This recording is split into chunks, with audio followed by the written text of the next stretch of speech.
नमस्कार साथियों, स्वागत है एक बार फिर से सौरभ सिलेक्टिव क्लासेस में। साथियों, एक और हम एसएससी सीजीएल के एनालिसिस लेकर आ गए हैं, जिसमें 3 दिसंबर के जो फर्स्ट शिफ्ट में आपके जीके और करंट अफेयर से क्वेश्चन पूछे गए हैं, उनको हम यहाँ पे कलेक्ट करके आपको यहाँ पे हम बता रहे हैं और पूरा एनालिसिस यहाँ पे देंगे विथ आंसर। तो चलिए देरी ना करते हुए इस वीडियो की शुरुआत करते हैं और पहला क्वेश्चन देखते हैं।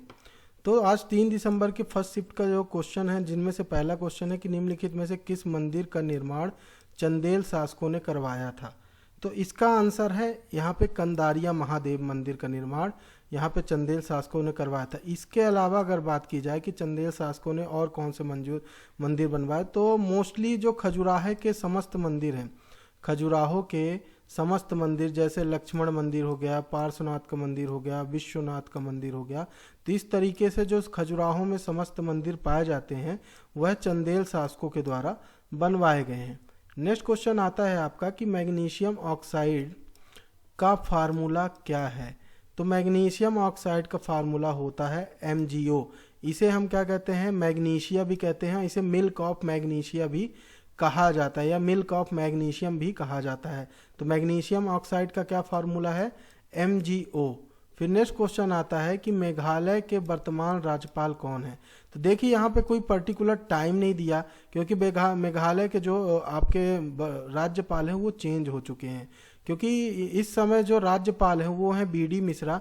ये अतिरिक्त प्रभार पर हैं, किसमें, अतिरिक्त प्रभार पर हैं, और ये मोस्टली मेन अरुणाचल प्रदेश के हैं, आपके किसके, अरुणाचल प्रदेश के भी राज्यपाल हैं, और अतिरिक्त प्रभार में इन्हें मेघालय दिया गया है, और इन्होंने 4 अक्टूबर 2022 से राज्यपाल का पद संभाला है। अब यहाँ पे ये नहीं पता, ऑप्शन में हो सकता है कि पहले का, तो इससे पूर्व के जो राज्यपाल थे उनका नाम था क्या, सत्यपाल मलिक। तो इसे भी आपको यहाँ पे याद करके चलना है। तो यहाँ से आपका एक क्वेश्चन कंप्लीट हो सकता है। नेक्स्ट क्वेश्चन देखते हैं। तो निम्नलिखित में से कौन प्रसिद्ध संतूर वादक है। तो संतूर वादक की बात हो रही है, तो इसमें आंसर है क्या, पंडित शिव कुमार शर्मा जो है प्रसिद्ध संतूर वादक हैं। अगर अन्य संतूर वादकों की बात की जाए तो अन्य संतूर वादकों की बात होती है राहुल शर्मा, भजन सपुई, उल्लास बापट, अभय सपुई और सतीश व्यास। तो कुछ इस प्रकार से अन्य जो है ये राहुल शर्मा जो है पंडित शिव कुमार शर्मा के ही क्या है, लड़के हैं। ये भी क्या है, सुप्रसिद्ध संतूर वादक ही हैं। तो इस बात को भी यहाँ पे आपको याद रखना है। नेक्स्ट क्वेश्चन आता है कि वर्ष 2013 में किसे संगीत के क्षेत्र में पद्मश्री पुरस्कार दिया गया था। तो इसका आंसर क्या है, पूर्णदास बॉल, हिल्डा मीत लपेचा। तो पूर्णदास बॉल यहाँ पे और मीत लपेचा जो है अलग हैं। तो पूर्णदास बॉल हिल्डा ये अलग हैं, ये मीत लपेचा अलग हैं। तो इन दो लोगों को 2013 में संगीत के क्षेत्र में पद्मश्री पुरस्कार दिया गया था। तो नेक्स्ट क्वेश्चन देखते हैं। तो B2C का पूरा नाम क्या होता है। तो B2C का पूरा नाम होता है बिजनेस टू कंज्यूमर। इसी से आपसे पूछ सकता है B2B, तो बिजनेस टू बिजनेस होता है। फिर आता है C2B, तो कंज्यूमर टू बिजनेस। तो इस तरीके से आपसे यहाँ पे क्वेश्चन पूछ सकता है B2B, C2B, B2C। तो ये आपके प्रबंधन से जैसे क्वेश्चन रिलेटेड होते हैं, इकोनॉमिक्स से। तो यहाँ पे आपका पूरा बिजनेस टू कंज्यूमर अर्थात बिजनेस से कंज्यूमर डायरेक्ट हम प्रोडक्ट सप्लाई करते हैं। B2B मतलब बिजनेस से बिजनेस हम करते हैं। तो इस तरीके से आपसे क्वेश्चन यहाँ पे पूछे जा रहे हैं। नेक्स्ट क्वेश्चन आता है कि विद्युत धारा का SI मात्रक क्या है। तो विद्युत धारा का SI मात्रक क्या है, एम्पियर है। फिर नेक्स्ट क्वेश्चन देखते हैं। तो वर्ष 2021 में किसे साहित्य अकादमी पुरस्कार, युवा पुरस्कार से सम्मानित किया गया है। तो ये है कौन, हिमांशु वाजपेयी जो है, इन्हें साहित्य अकादमी के युवा पुरस्कार से सम्मानित किया गया है। तो अगर बात की जाए हिमांशु वाजपेयी की जो कहानी संग्रह है जिसके लिए इन्हें साहित्य अकादमी युवा पुरस्कार मिला, उसका नाम है किस्सा किस्सा लखनऊवा। लखनऊ के अवामी किस्से के लिए इन्हें हिंदी का साहित्य पुरस्कार प्रदान किया गया। साथ ही साथ इनके साथ मेघा मजूमदार के उपन्यास अवर्निंग के लिए अंग्रेजी भाषा का साहित्य अकादमी युवा पुरस्कार प्रदान किया जाएगा। तो यह किया जा चुका है यहाँ पे वैसे।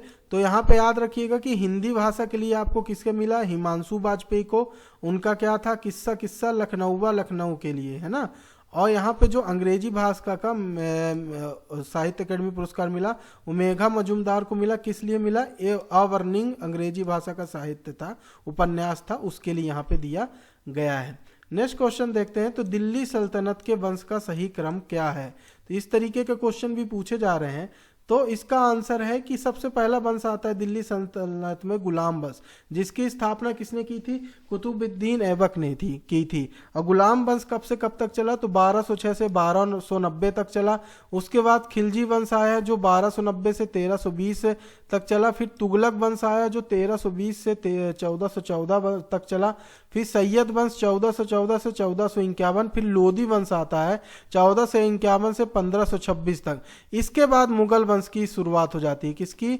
मुगल वंश की शुरुआत हो जाती है और दिल्ली सल्तनत यहीं तक रहता है। 1206 अगर पूरा पूछता है कि दिल्ली सल्तनत कब से कब तक था, तो 1206 से 1526 तक यहाँ पे दिल्ली सल्तनत का पूरा वंशानुक्रम चला है। नेक्स्ट क्वेश्चन आता है कि ओलंपिक 2020 में भारतीय हॉकी टीम का कप्तान कौन था? तो देखिए ओलंपिक 2020 की बात की जाए तो यहाँ पे अगर पुरुष की बात की जाए तो मनप्रीत सिंह जी थे उस 2020 में भारतीय हॉकी टीम के कप्तान। और महिला हॉकी टीम की बात की जाए तो रानी रामपाल जी थी, क्या थी? भारतीय महिला हॉकी टीम की कप्तान। अगर अभी वर्तमान में पूछेंगे कि अभी वर्तमान में महिला हॉकी टीम की कप्तान कौन है, तो समता पुनिया जो है इस समय भारतीय महिला हॉकी टीम की कप्तान है। नेक्स्ट क्वेश्चन आता है कि कोशिका का विभाजन कितने प्रकार से होता है? तो कोशिका का जो विभाजन है 2 प्रकार से किया जाता है, एक मिटोसिस एक मियोसिस। क्या? मिटोसिस और मियोसिस, ठीक है। ये 2 प्रकार से कोशिका का विभाजन किया जाता है। नेक्स्ट एक भारत के राष्ट्रपति से क्वेश्चन पूछा गया था, पर्टिकुलर क्वेश्चन तो नहीं मिल पाया मुझे। तो जैसे आप याद रख सकते हैं कि यहाँ पे जो राष्ट्रपति का चुनाव है एक निर्वाचन मंडल के द्वारा होता है, जिसे इलेक्टोरल कॉलेज भी कहा जाता है। तो ये निर्वाचक जो मंडल है आर्टिकल 54 में दिया होता है, इसी के तहत चुनावी प्रक्रिया इसमें सम्मिलित होती है और इलेक्टोरल कॉलेज भी कहा जाता है। और भारत के राष्ट्रपति के चुनाव में सभी राज्यों के विधानसभा, संघ राज्य क्षेत्रों के विधानसभाओं के निर्वाचित सदस्य और लोकसभा तथा राज्यसभा के निर्वाचित सदस्य भाग लेते हैं। और जो ये इसमें आपकी जो प्रणाली उपयोग होती है ये भी पूछा जाता है कि राष्ट्रपति चुनाव से संबंधित कौन सी प्रणाली यूज की जाती है। तो आनुपातिक प्रतिनिधित्व के एकल संक्रमणी मत प्रणाली द्वारा राष्ट्रपति का चयन किया जाता है। एक और क्वेश्चन पूछा जा सकता है कि जैसे राष्ट्रपति के चुनाव में चाहे राज्य के आपका केंद्र शासित प्रदेश हो, चाहे राज्य वहाँ की विधानसभा, लोकसभा और राज्यसभा के निर्वाचित सदस्य भाग लेते हैं, परंतु जब राष्ट्रपति पर महाभियोग लगाया जाता है तो उस समय लोकसभा और राज्यसभा के ही निर्वाचित सदस्य 1/4 भाग लेते हैं। ऐसा क्या कारण है? तो देखिए समय, इसका एक ही कारण है, समय की कमी। क्योंकि यहाँ पे जो महाभियोग लगाया जाता है इतना समय नहीं होता है कि पूरे राज्यों से यहाँ पे पहले सहमति ली जाए उसके बाद यहाँ पे महाभियोग लाया जाए। इस कारण से यहाँ पे लिमिटेड लोग जाकर यहाँ पे महाभियोग की प्रक्रिया को पूरा करते हैं। नेक्स्ट क्वेश्चन आता है कि भारतीय संविधान के किस अनुच्छेद में 14 वर्ष से कम आयु के बच्चों का जोखिम वाले कार्यों का नियोजन निषेध है? तो इसका आंसर क्या है? अनुच्छेद 24 जो है इसके अंतर्गत आपका 14 वर्ष से कम आयु के बच्चों के लिए जोखिम वाले कार्यों के लिए नियोजन निषेध किया गया है। फिर ये आपके आज के महत्वपूर्ण क्वेश्चन थे जो 3 दिसंबर के फर्स्ट शिफ्ट के थे। और इस अभी हम और शिफ्ट के जो 3 दिसंबर की बाकी शिफ्ट हैं उसके आपके वीडियो लगातार आ रहे हैं। और इस तरह के वीडियो हम एसएससी सीजीएल से संबंधित सभी अपडेट इस चैनल पर लाते रहते हैं। तो आप हमारे चैनल के साथ जुड़ सकते हैं और चैनल को सब्सक्राइब कर सकते हैं। हम जल्द ही इसके नेक्स्ट वीडियो पर आपके साथ मिलते हैं। जब तक के लिए जय हिंद, जय भारत।